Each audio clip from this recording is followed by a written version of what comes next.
Hello and welcome to the C3 Church Global Podcast. My name is Phil Hubbard. This is episode 2 of a 2-part series as we have a conversation around the topic of discipleship with Pastor Kelsey and Simon McIntyre. If you've missed episode 1, make sure to head back to our YouTube channel or to Apple or Spotify podcasts and catch up on episode 1. But here is episode 2 on discipleship. I guess the question becomes a practical one now. So if discipleship is being formed into the image of Jesus, if we're saying that it's not necessarily one-on-one, it's in groups, but it's and it's an apprentice, it's a student type thing, how then does a local pastor, like all of our C3 churches around the world who are wondering, how do I do this? How do I do this fruitfully? How do I make get the biggest bang for buck, right? Because some of them don't have huge staffs, they don't have big teams, they might be starting out or planting. So I guess from both of you, and you've had your experiences coming up through, the initial years of C3 starting and under Pastor Phil. I guess if we could come at it like this, if you had a blank slate now to start a church and to disciple, what would that look like? What would that look like in the context if you had a complete blank slate to start discipleship again?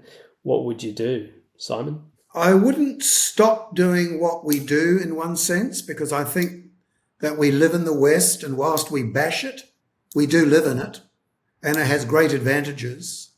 And the sort of enculturated expectation of church on Sunday works for us. Some people try to dismantle that. Well, you're dismantling a door that does lead people. Okay, so there's a model of church in the States where you start with a bang, which basically means people from other churches join you. That's my interpretation. And sometimes that's good, of course, because they may go to a church that's awful. But sometimes it's fairly undisguised stealing. It's the market nature of the US. But I would start with a prayer group, and then I'd start to add people to my life, and that's inconvenient. Yeah. That's where I think the rub is going to be. How do I add people into my world so that, as Phil's talked about this for years, if I go to a hospital, I take someone with me. Because sometimes the pastor won't do that because the person wants to see the pastor, which keeps them in a job and keeps their self-esteem rolling. But you probably need to add, and then you need to think that spiritual formation is meant to end in mission, not end in spiritual formation. Yep. So if my spiritual formation is ending in just, getting a better attitude and reading my scriptures more deeply and fasting more regularly and the other, good stuff. But if I don't have mission at the end of that, then I've missed the point of what Jesus has said. So I guess I would pare it back and somehow find a way to do it smaller, even though you might be doing something big. Because I see no problem with preaching the word of God to crowds, because that preached word has redemptive power in it. So people can come to Jesus and start to do the journey. But I think church life, I think Mark may have alluded to this, would be a lot more messy. It would be a lot less clean, and a pastor would have to basically, I think you'd lose people initially because you won't be doing what they want and what they've always expected and what their parents expected. You'd be saying, no, that your purpose is not to be here on a Sunday to hear something and then to disappear to your daily life. That's not your purpose. Your purpose is to be discipled deeply, personally, effectively, with mission as outcome. Yep. And I think you'd lose some people who don't want to actually be called to that kind of life. And then occasionally you throw into the pot, eat my flesh and drink my blood, and that really sorts out the men. So those from the boys. And Jesus culled his own crowds. He definitely did. Yeah, he definitely had anti-marketing strategies, definitely. But the thing is, it didn't work. Yeah, well, there you go. Good point. It didn't work, but he tried.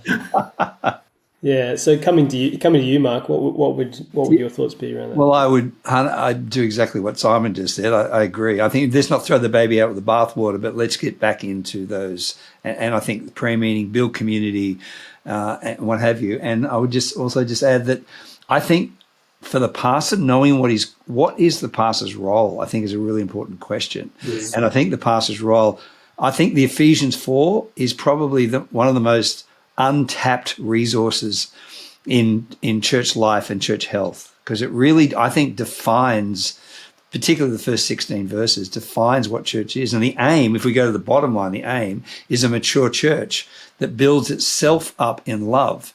So the aim is not success or even growth. The aim of church is maturity.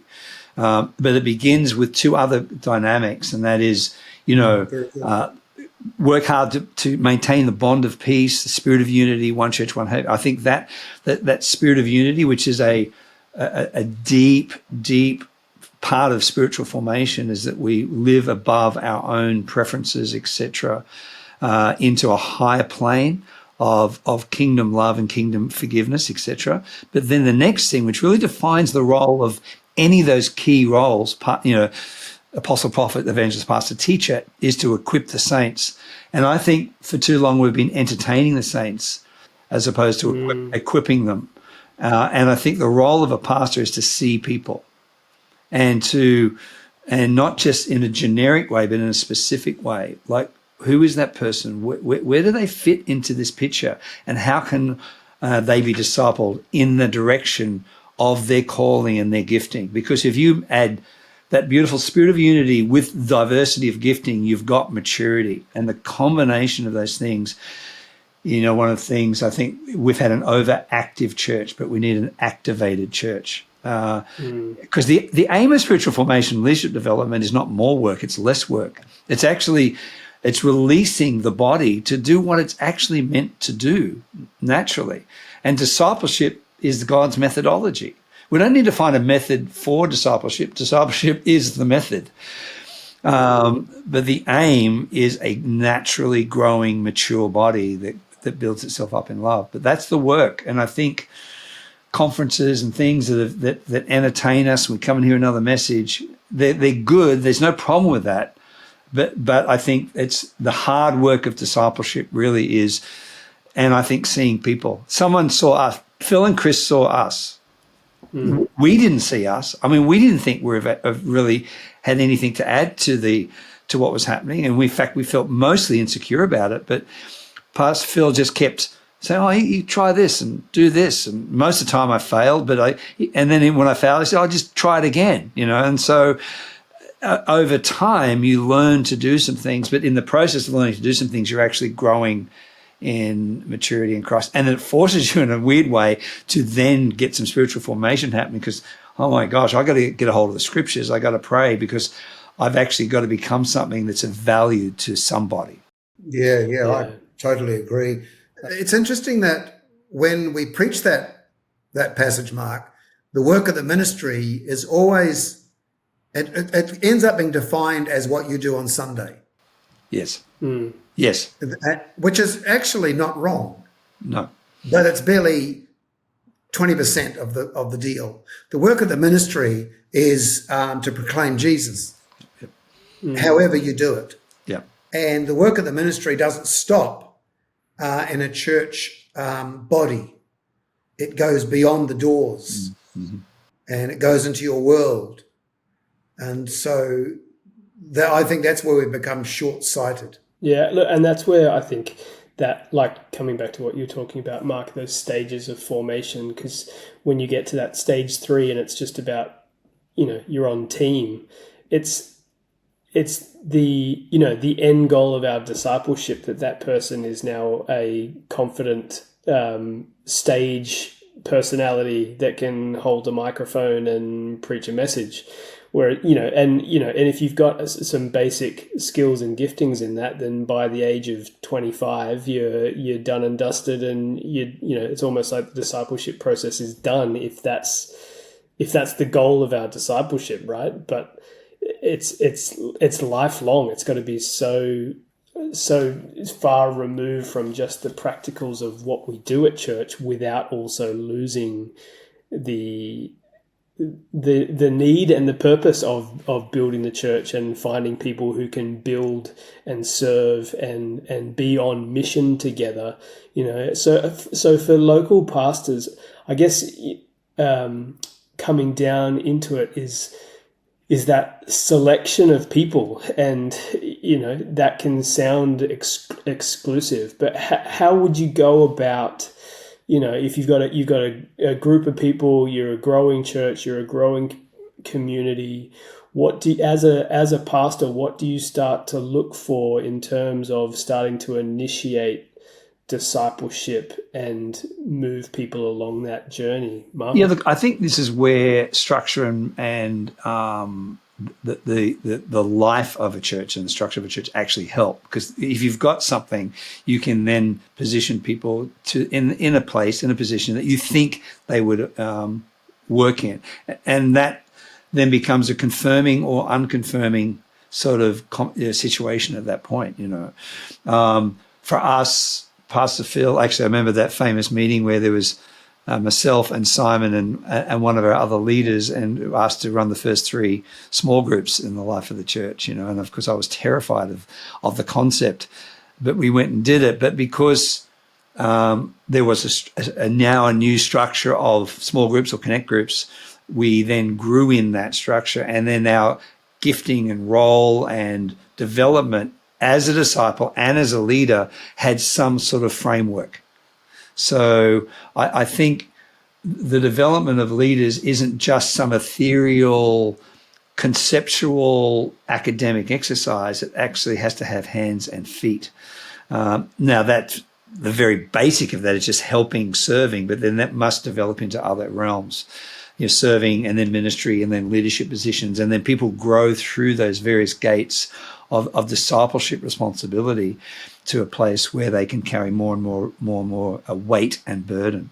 So I would say have enough structure and enough serving and leadership opportunities for people to fit into, but don't overstructure it. You've got a church of 50 people, you just need some basic roles, etc. Don't over-empower, don't over-title, don't over-give people authority, but give them roles, and in those roles they develop, and then it becomes obvious what they're good at and what their gifting is. The aim is actually to get them into the place where they're wiring, it's so natural to them that they feel like, this is awesome, I love this. But remember, as you said just a few minutes ago, Phil, that is not the goal. That is just a tool to actually help them grow and be formed into Christ's image. Yeah, it gives us context, doesn't it? I mean, so Simon, what would you be looking for? Because I guess there's, the role and that discipleship process has got so much to do with the disciplee as it does the discipler. And I think there's so much pressure gets put on the discipler to be doing the job. But there's so much of it has to do with the heart and the posture of the disciplee to be on that process. So as a pastor and looking to invest your time, and in time being a limited resource, especially for many local pastors, is how do you look to find those individuals, I guess, to then bring into your world and to walk alongside? To set that up, it's interesting, isn't it, that both Jesus and John the Baptist, they drew a crowd before they built disciples. So it's highly idealistic to say you build a team of disciples, then you build a crowd. That's not necessarily true. They preached in the synagogue, or Jesus did, and John preached in the wilderness, and people came to him. So the word's already out, literally. There's already a grabbing, the scripture's already grabbing people. So then you meet these people. Look, to me, it's very simple. And I know this sounds simplistic, but if you're called to be a leader or a pastor or something, you have to trust the Holy Spirit, don't you? That's apparently the idea. And I think you just have a natural affinity with people. Yeah. Phil did not dislike Mark and Bernadette and decide to use them because the Lord wanted him to. He liked them. He's very fond of them. I mean, he's always had to deal with me in different ways because I'm more like a brother. It's a bit more annoying for him. But Mark and Bernie were, he liked them. Yeah. He liked Greg French. He likes John Pierce. Yeah. He likes Sam Picken. Yeah. You know, he likes these people. Yeah. And I think we lose sight of the fact that some of the gathering of those people is just, there's an affinity. And you'll feel something in them of a call on them, even if they don't recognize it, and even if they're actually rather reluctant to admit it. You will feel something. And then you just start to bring them into your world. And then the process of discipleship, that's another discussion, of course, or part of this discussion. But I think that's how you choose. Yeah. I mean, okay, so Jesus went up the mountain. So we assume we're in a life of prayer. He comes out of prayer, he comes down, and he gets who's the right people. And what a disparate group of men he chose. And might I add, a desperate group of men. You know, Simon the Zealot, he's not just a on fire Republican, or a Democrat in the States. He is in favor of murder. He believes that killing people is the way to inaugurate the kingdom because they are sinners and they're standing in the temple grounds. So that's, wow, what a person to choose. So it's not like your choices are just going to be, oh, well, you'll just choose the nice people. No. If you're in prayer, you might not choose the nice people, but you'll choose the right people. And I think that's part of it. That to me, that's part of it. There's also something unique about Jesus as a discipler that none of us can replicate. So ours is going to be longer term. It's going to be messier. And then we're going to probably have a higher percentage of Judases. he had what? What was his? It's something like, no, it wasn't 10%. I don't know how you do the figures. 1 out of 12, 8%. About 8%. About 8 or 9% failure rate. We might have to get used to more because not everybody wants to continue once the journey's begun. So that's what I would do. I would hang around people that I just had some affinity with. And it was spiritual, by the way, because I have not ever really met a person who is my natural cultural mirror. Yes. No, but that's good. And I think that's freeing because it simplifies it and it takes the pressure off. Because you're finding people. There's less trying. You are just finding people with an affinity that have that affinity that you have a natural inclination towards, that you enjoy hanging with, that you're including into your life, and along the way walking those dusty paths like the disciples did with Jesus, and like you've been communicating you did with Pastor Phil and Chris, is just you walk that journey together and you become formed along the way, and the life of longevity and discipleship, moving away from it being a trend, you go on that journey together, don't you? Yeah, and it's a long-term journey. Yeah, it's a long term. It's a lot. People need to know too, it's not an easy journey. I mean, every one of the disciples, bar John, died a martyr's death. So come with me and die. So the encouragement to us all. But we've made it too floppy. Yeah. And some of the last words of Jesus in the Gospel of John is he actually told him how he was going to die. So he knew at the beginning of his ministry, even before the resurrection, that he was going to get crucified upside down. I'm like, wow, what a great thing to look forward to. Oh, you mean Peter? Yeah. Yeah, Peter. Yeah. Yeah, people will take you where you don't want to go. Yeah. And I can tell you, a cross is not a place that anybody wants to go. Well, I mean, this is such a big topic, and obviously we're not going to cover it all in one podcast. So we'll continue to do a bit of a series on discipleship and get some different voices from around the global team and pastors around our wonderful movement. So I guess if we could end this conversation on discipleship just with a quick encouragement from you both to our pastors around the world in this, this topic of discipleship and this key aspect of church life, what would you say to the pastors around the world in terms of an encouragement on this, Mark? Yeah, look, I think, it's messy. It's involves people and their lives, but just engage, jump into people's worlds, love them, see them, include them in your world, go on that journey. And that's where the great joy of it is, because we're going to be doing life and we're going to be building not just disciples, but friends, and I love the fact that Jesus, he was a friend of sinners. And not that we're looking for sinners per se, but I think friendship is the ultimate goal of any key relationship. And this isn't about commanding people, directing them, and being this spiritual mentor. I think all those things are really not the sound. The sound is of doing life with people, and you're going to get disappointed, you're going to get upset at certain points, and it's going to be messy. But the end result of sticking to that and loving people and taking them on and going on a journey together, by the way, not just taking them on a journey, going on a journey together will be the most rewarding thing of life. And you'll look back and have friends and have impact on people's lives. And it's the greatest life there is. Love that. Jesus, as one of his last comments, was, I no longer call you my disciples, but my friends. Yeah. Because I've shown you everything that the Father has shown me. Yeah. So I agree. I concur with that 100%. I would just agree with what Mark's saying. Just to add one thought, you've got the people. Especially when you say I don't have the people. If you're called to help build God's kingdom, you've got the people. Our blockage is seeing them and saying, that person could never be that. And that's where it goes a little bit further than just natural affinities. Because I don't know what natural affinity Jesus had with a zealot. So, so it goes a bit further. I absolutely, but the people are there. You've got them. And they're not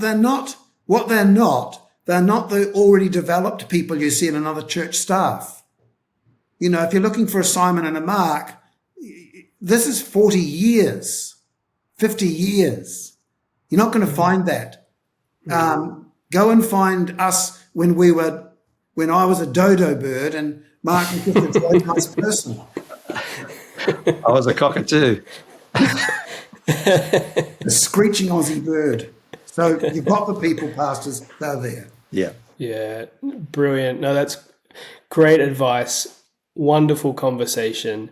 These equip sessions and these conversations around skills and leadership and church planting and systems we're going to continue to put out on this podcast. So make sure to subscribe, share it around with your pastors and other friends in ministry, and let's continue to grow together through these equip sessions, devotionals. There's going to be some gold from our global conference coming out soon. So make sure that you stay tuned for more and more coming out. Thank you, Pastor Mark, Kelsey, Pastor Simon McIntyre, for being on the podcast today. That is such an incredibly valuable conversation. So thank you both. Thanks, Phil. Thank you all. We'll see you on the next C3 Church Global podcast.